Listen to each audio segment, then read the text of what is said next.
So now we'll talk about this beta ratio effect. Okay, so I'm just going to talk about, first of all, what is known as the inverter threshold voltage or switching threshold voltage. Okay, like there are two notations I'll be using or I'll be mixing it. Okay, one is VINV, we denote the same concept, or VM. Okay, so you have both these notations interchangeably defined in this particular slide. Okay, either I will be writing in terms of VINV or VM. Clear? Now let me first define this switching threshold voltage, and later we'll talk about the beta ratio, which is known as the R factor. Okay. Now I'm going to define this switching voltage as an input voltage at which the output is at VDD by 2. Okay, hope that this makes sense.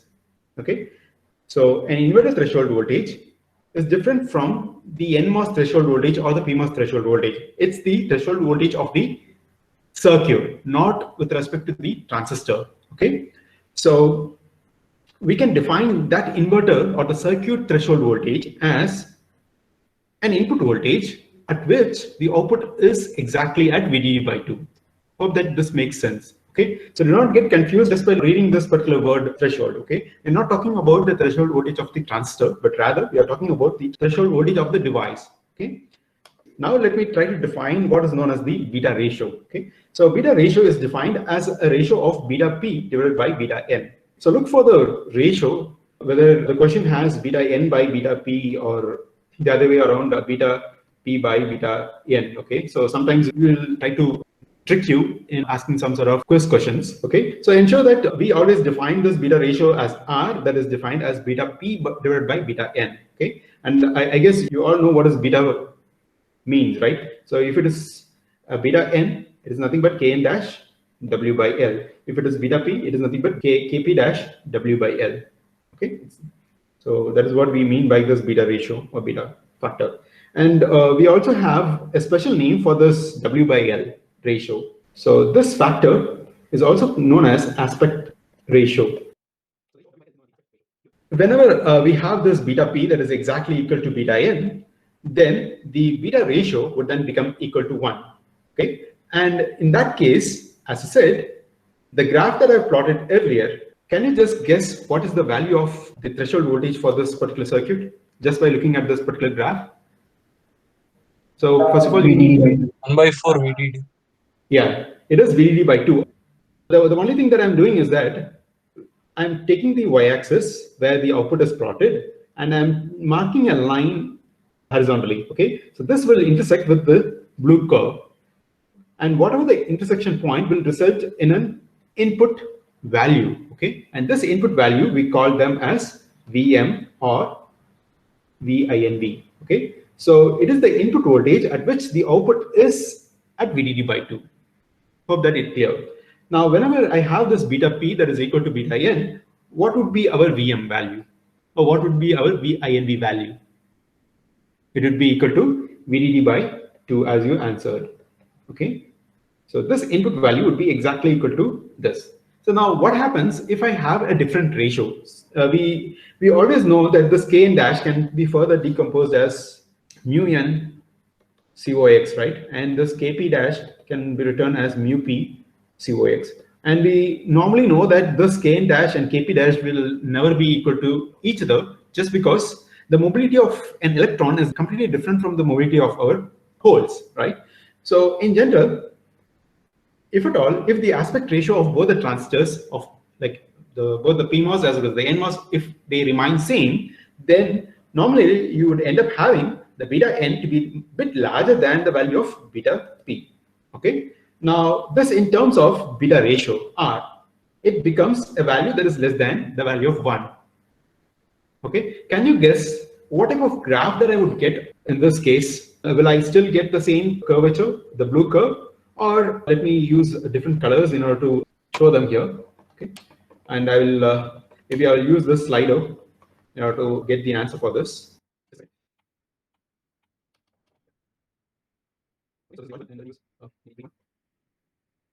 So you have different options here. So the A is with respect to the orange one, and the B is with respect to the blue curve, and the option C is with respect to the green curve. Okay, so let me quickly jump onto the Slido. Sir, could you repeat once? I had a connectivity issue, sir. Okay, the question was like, we normally write the value of beta n as something like kn dash w by L and beta p as kp dash w by L. Okay. Now, in case if my w by L factors of both the pMOS and nMOS are same, that is the aspect ratios are when they are same, then we will be relying on only on the kn and kp dash. Okay. So right now, when we expand this kn and kp dash, we know that they are basically related by the mobility of our carriers. Okay. And in general, the mobility of our nMOS device is higher than the mobility of our holes, right? So due to which we would end up having this relation. Okay, so this is the condition that I would have when the WL factors are same. So in that situation, the R factor would be defined as less than the value of 1. Okay, now in that situation, which among these three graphs, okay, the orange is denoted by A, the blue curve is denoted by B option, and the green curve is denoted by the C option. So which among these graphs you can expect when the R factor is less than the value of 1?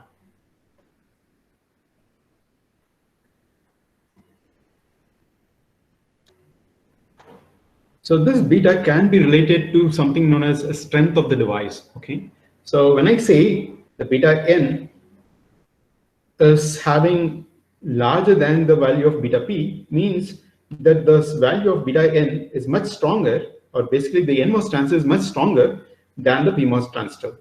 Okay, now it is something like a tug war. I guess you are all familiar with it, right?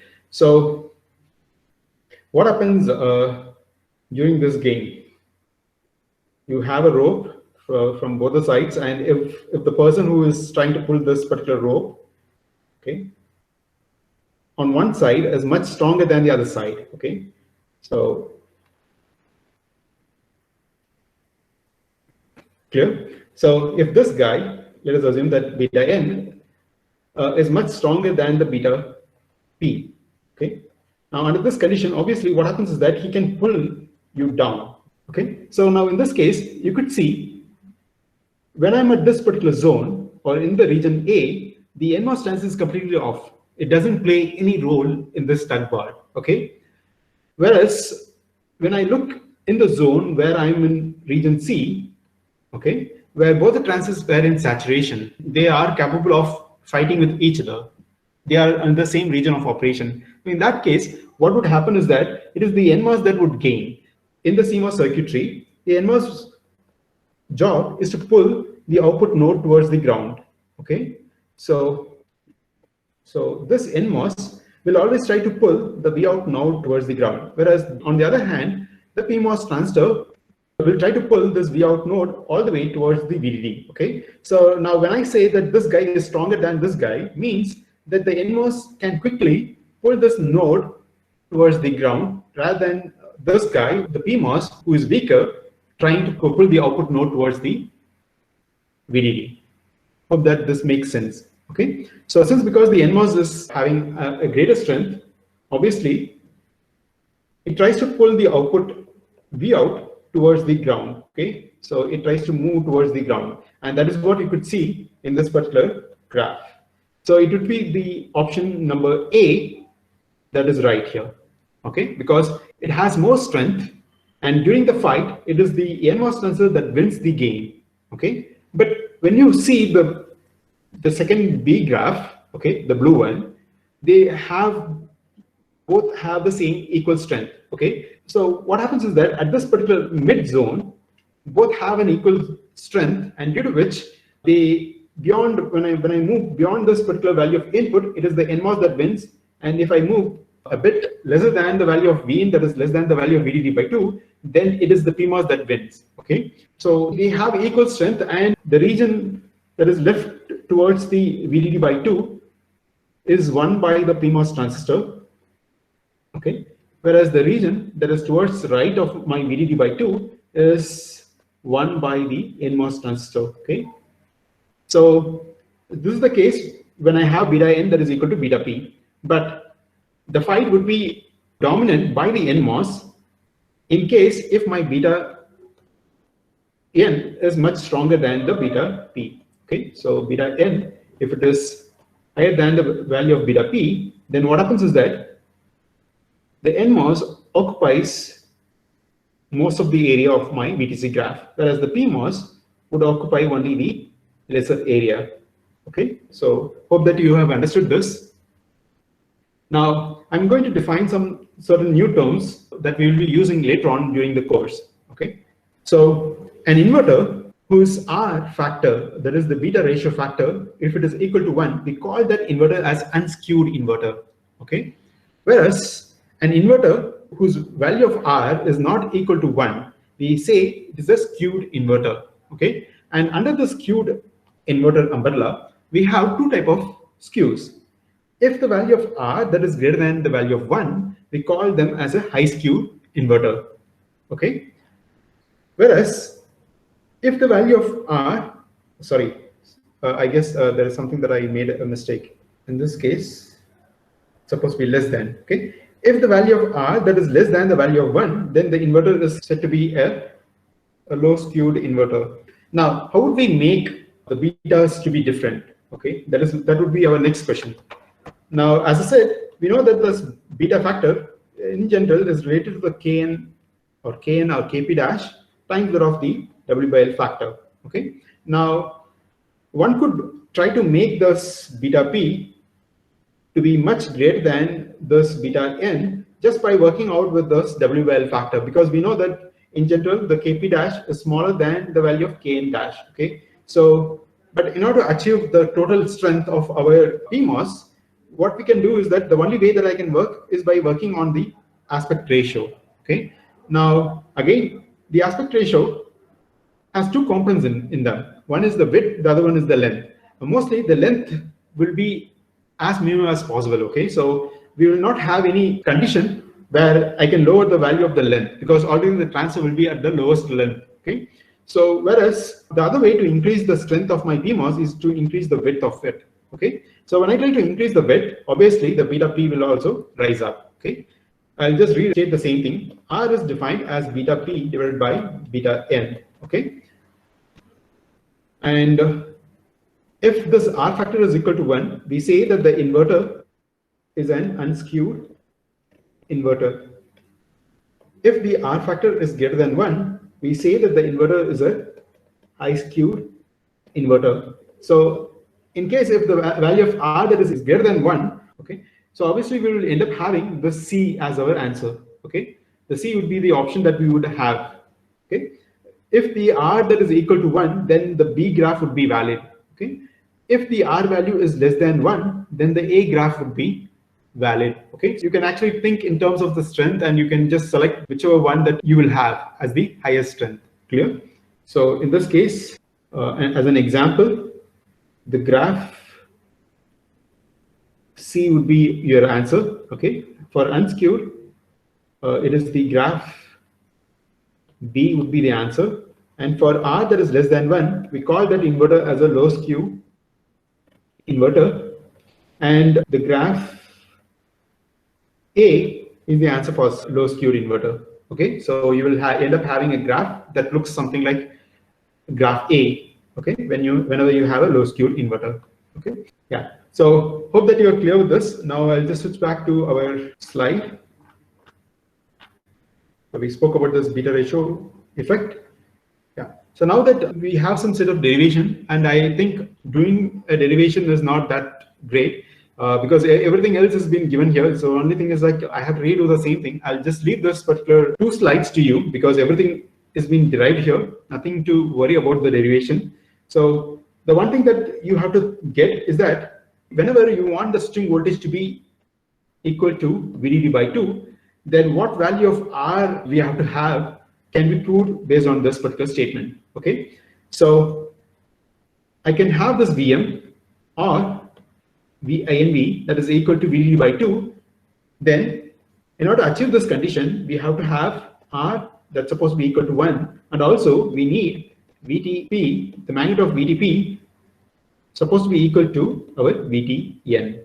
Okay, so if we have both these conditions, then what happens is that we end up having a result where the inverter threshold voltage can be returned as VDD by 2. Okay, so you need two conditions to satisfy this particular value. And if I have this kind of condition, we say that the inverter is an unskewed inverter. Okay, so again, R is taken as 1. Okay, due to which we end up having an unskewed inverter for the value of switching voltage that is equal to VDD by 2. Clear? So this is by making use of the long channel transistor, we have derived this, and the same similar conditions can be applied even for shorter channel. Okay, and for a shorter channel, we know that one can express the saturation current equation where you have this VGS minus VT being proportional to our current expression. Okay, so we derived all those things in the previous class. Okay, so based on the simple substitution of the saturation currents, okay, we actually had two type of currents. Okay, now this is the current equation that we can get it just by writing the IDS as something like channel charge divided by the transit time across the channel, and this transit time can be returned as something like, so one can write something like this and substitute it here, and QCH can be returned as COX WL would be the total capacitive component multiplied by the effective voltage, which is written as okay.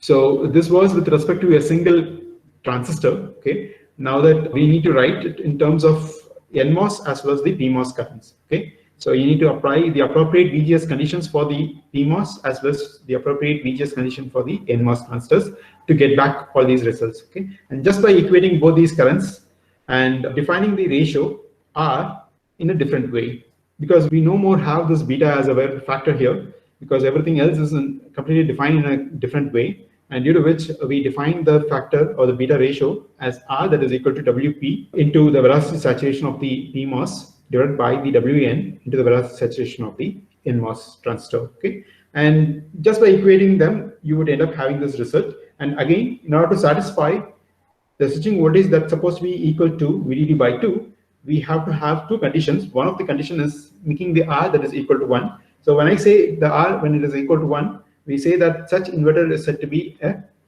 unskewed inverter. Okay, and we also need another condition where the threshold voltage of both the transistors should satisfy this particular expression. Okay, so when you could able to satisfy these conditions, then you can have a switching voltage that is equal to VDD by 2. Okay, hope that this makes sense, and let me just move on to the next important topic, which is known as the noise margin. Okay, now I'll talk a bit about this noise margin, why we are concerned about this noise margin, and then later we'll talk about how to calculate the noise margin of a given circuit.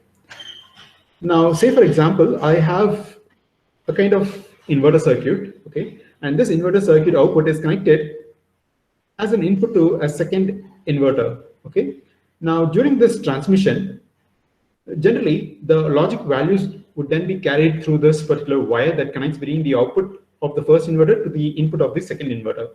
Now, generally there will be noise around this particular circuitry. Say for example, I have a 0 volt at the input, and the circuit is trying to produce an output voltage which is equal to VDD. Okay, now generally what happens is that when this VDD is trying to travel through this particular path, it will have some sort of resistive and capacitive network, and apart from that, there will also be some noisy component, and this noisy component will then changes this VDD to some different voltages. Okay, so nominally we will assume that this voltage has been reduced to a bit of small value, okay, by some delta V. Now that is the input that is being fed to this particular second transistor. Now we would expect that the output of the second inverter is supposed to be at ground. Okay, so now what is the amount of noise that I can provide as an input of the second inverter such that I still get a logic value 0 at the output? That is, the circuit is still capable of accepting a range of input voltage that is read as a logic value 1. Okay, so the noise margin is the study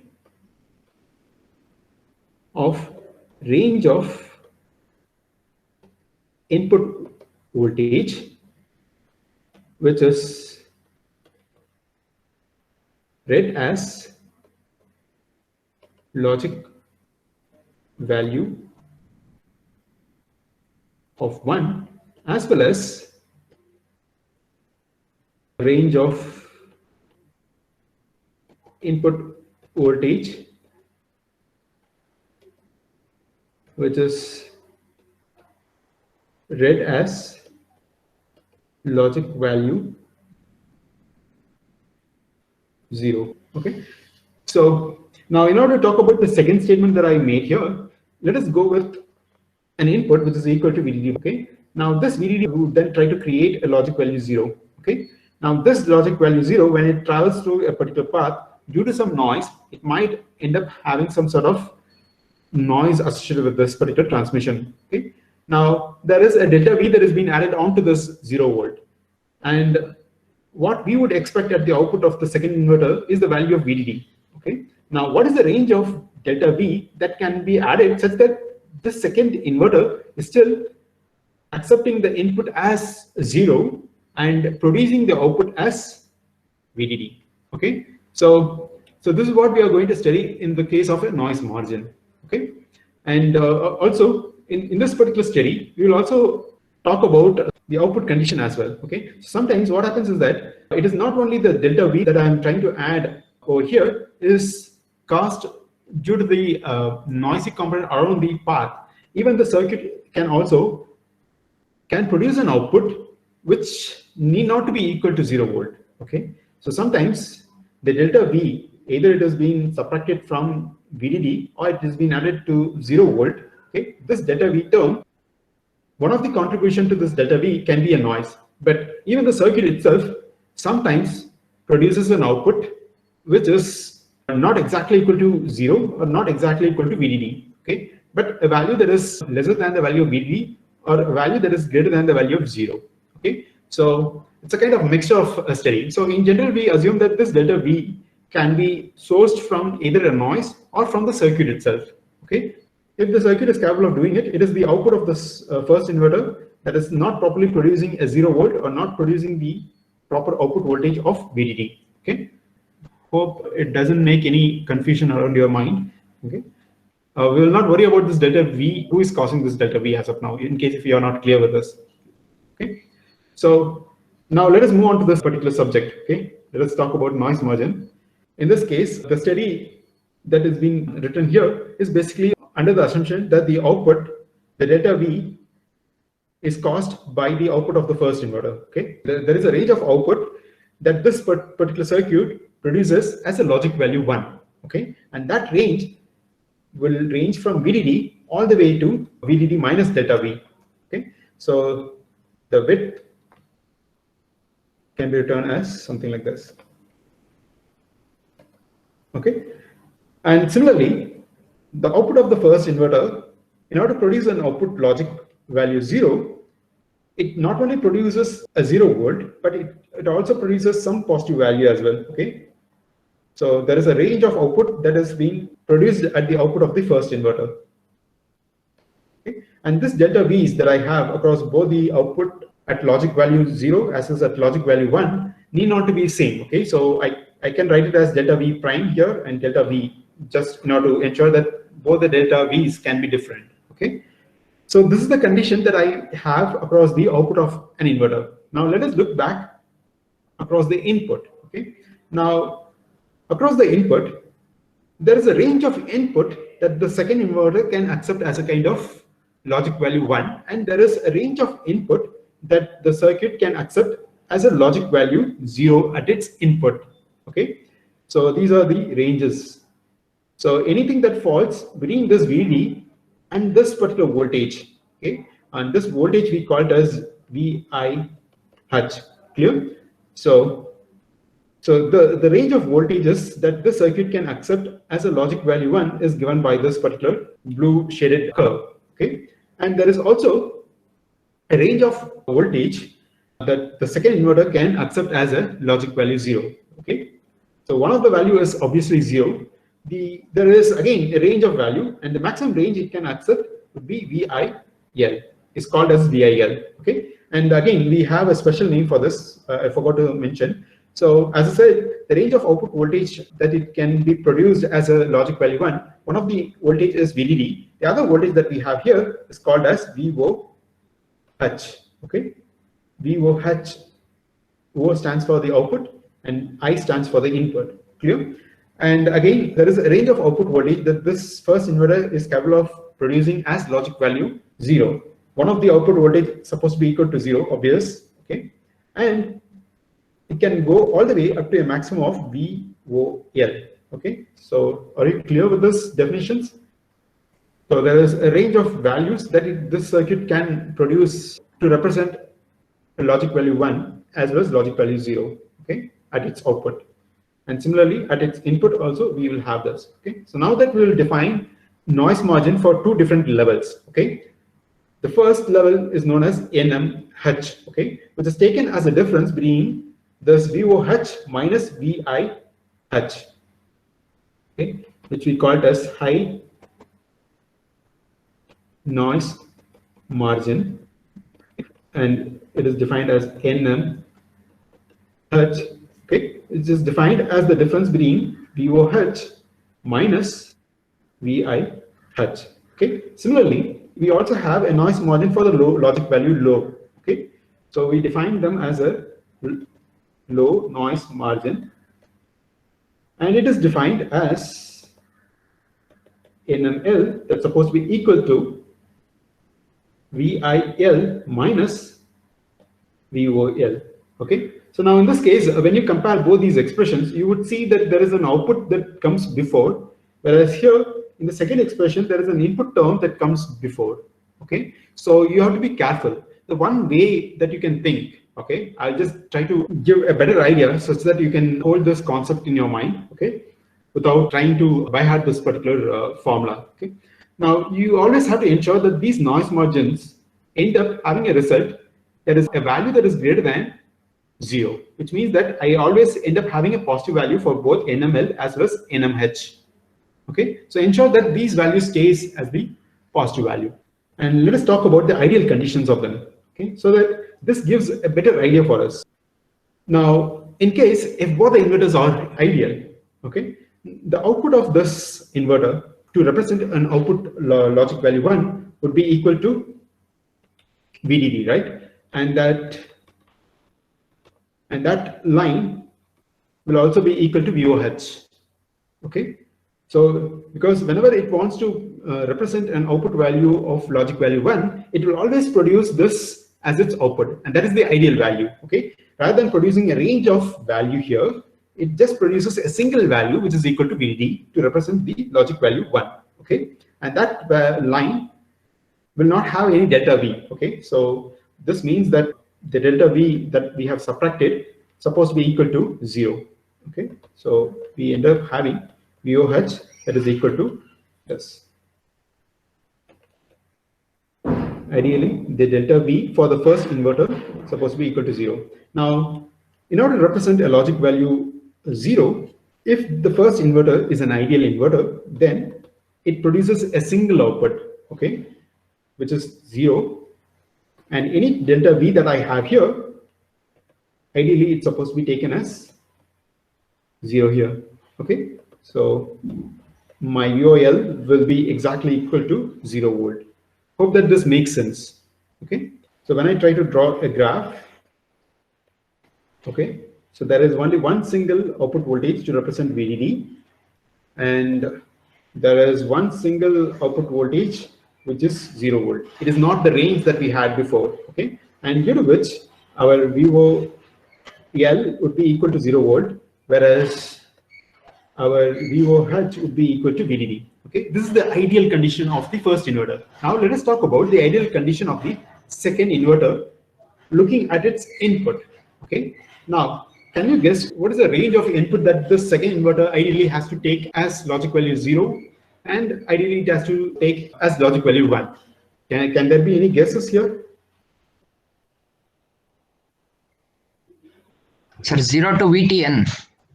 0 to VTN, or anything that falls between the midway. If the inverter is supposed to be an ideal, any value that falls after VDD by 2 to all the way to ground, all of these data has to be read as logic value 0. Okay, and that is the ideal condition. Okay, so in that case, my VIL would be equal to VDD by 2. Okay, because VIL is the one that points to the top region. Okay, and anything that falls between VDD and this VDD by 2 would be read as logic value 0. That is the ideal condition. Okay, so ideally, we will have VIL and VIH both to be equal to VDD by 2. Okay, this is with respect to second inverter. So in case if you are clear with these things, now I can prove that our noise margin will always be positive.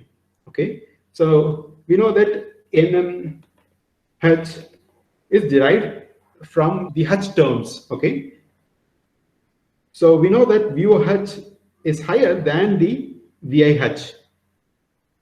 So I can write VOH minus VIH such that I end up having a positive term. Okay, the value that it returns will be always a positive quantity. Okay, so in this case, ideally, the noise margin would be equal to VDD by 2. Okay, and when I take nML, as I said, we want this noise margin to be a positive quantity. So now in this case, we know that this VOL takes the least value, which is 0. Okay, so I cannot do the same way. Like I cannot write it as VOL minus VIL. If I do so, I end up having a negative value. So what you're supposed to do, it is supposed to be returned as VIL minus the VOL term, such that I end up having a positive value. Okay, so now under ideal condition, this value would be equal to VDD by 2. So now this is all the ideal conditions that I've written down. But normally we will end up having a range of output voltages which is taken as logic value 1, as well as the range of output voltages which is taken as logic value 0. And again, there is only a minimum range of input that has been accepted as logic value 1, and there is a minimum range of input value that is accepted as logic value 0. Okay, so it has some sort of intermediate region. Okay, that when you apply any input within this zone, okay, say for example, I'm trying to apply an input value which is equal to VDD by 2, then the output of this will be equal to VDD by 2. Okay, so it means that the output is not equal to VDD, nor it is not equal to 0. Okay, so the output is somewhere between the value. Okay, so I'm just writing some number. Okay, this can be anything. The value at the output can be anything, but it is not equal to VDD, nor it is not equal to 0 volt. Okay, so now obviously you would end up having the question like, how will I identify these values of VOL and VIL? Similarly, how would I identify the value of VIL and VOL? So in order to answer this question, what we will do is that we will take the VTC graph of the CMOS inverter first, and then later we'll be using a particular method in order to identify the value of VIL. And once we find the value of VIL and VIH, we will be using those input values to find the output values of VOH from VIL and VIH. Using VIH, we will try to identify the VOL term. Okay, so maybe let me not confuse you people. So I'll just show you the way to measure them. Okay, now normally the value of this VOL and VIL, okay, are measured for a slope where you have a slope value that is equal to -1. Okay, and similarly, because when you try to draw the slope of this particular VTC graph, what you would end up having is that this slope in this particular zone is equal to 0. Okay, and after then you could see, okay, let me ask about the slope. What do we really mean by the slope? Is it an integral or it's a kind of derivation? How do we find a slope of a graph? Derivation. Yeah, it's a derivation, right? So in general, it is dV out by dV in. Okay, so what I really mean by this dV out is that small change in the V out for a small change in the value of input. Okay, so when I move from this point to this point, okay, the output is not changing. So due to which the slope of this particular zone is actually equal to 0. Okay, so that zone I'm marking it here. And similarly, when I move from this point to this point, maybe let me just pick a snippet of this particular graph. Yeah, so I hope that my mouse pointer is visible.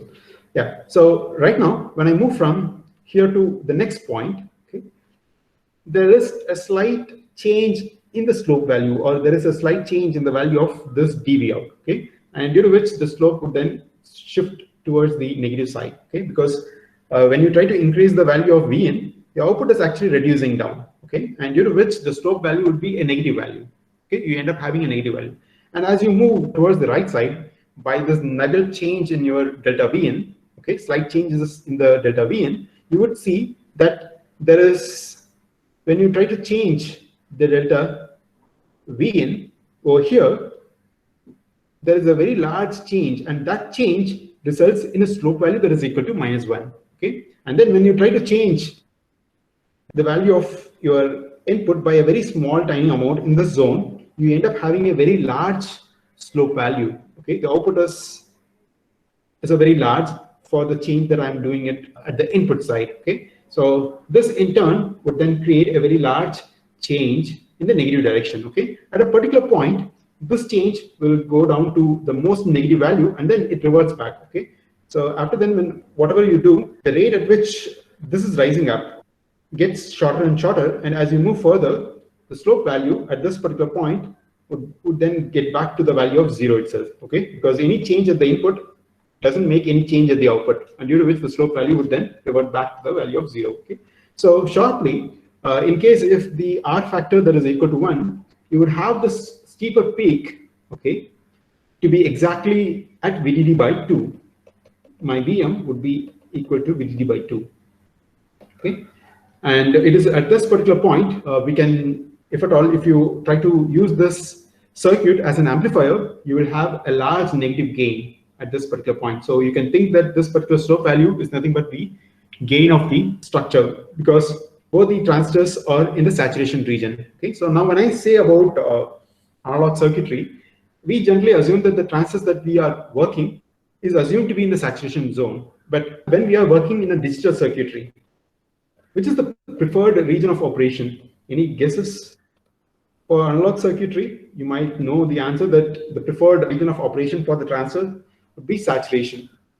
What about the digital circuitry? Which region we generally opt to use it as a kind of switch? We can use this VTC graph in order to think about it. Because when I say an inverter, a digital input will be either as at logic value 0 or at the logic value VDD to represent a logic value 1. Okay, so now when I'm operating my input voltage either at VDD or either at 0 volt, which are the regions of operation these transistors would lie in both these input conditions? Cutoff and saturation. Yeah, cutoff and saturation. Are you sure? What is a region A? So this is the range, right? In region A, our nMOS was in cutoff. Deep linear. Deep linear, sir. Yes. Yes, sir. The pMOS would be in the linear region. Okay, and even in this particular zone, where our input is closer to the value of VDD, our pMOS was in cutoff. The other region of operation for the nMOS was linear, okay, or deep linear, as people said. Okay, so in general, a digital circuitry would prefer to operate in these two regions. I hope that this particular graph is clear to you, and the way to compute the value of VIL and VIH I will talk. Okay, so now from this graph that I have plotted from the VTC graph, if I perform a derivative, okay, I would get this particular graph, which is nothing but the derivative of this graph has resulted in this kind of plot. Okay, now having got this particular plot, now that I just want to know the value of VIL and VIH. Now, what is my VIL? Because when I look over here, the x-axis is still my same input voltage that I had here. What I have done here is that I have taken the derivative only across the y-axis. So in this case, the y-axis has become dV out. Okay, but the x-axis is still the same V in axis that I had it for our maybe I have to shrink this. Okay, so whatever the x-axis that I had here for the VTC graph remains the same over here. Okay, it is only the y-axis, which was v out, was being translated as dv out. Okay, which is marking the slope. Now, what I'm going to do is that I just want to evaluate the value of this VIL. So VIL is an input at which the slope factor is equal to -1. Okay, it is this particular value is what I'm marking here.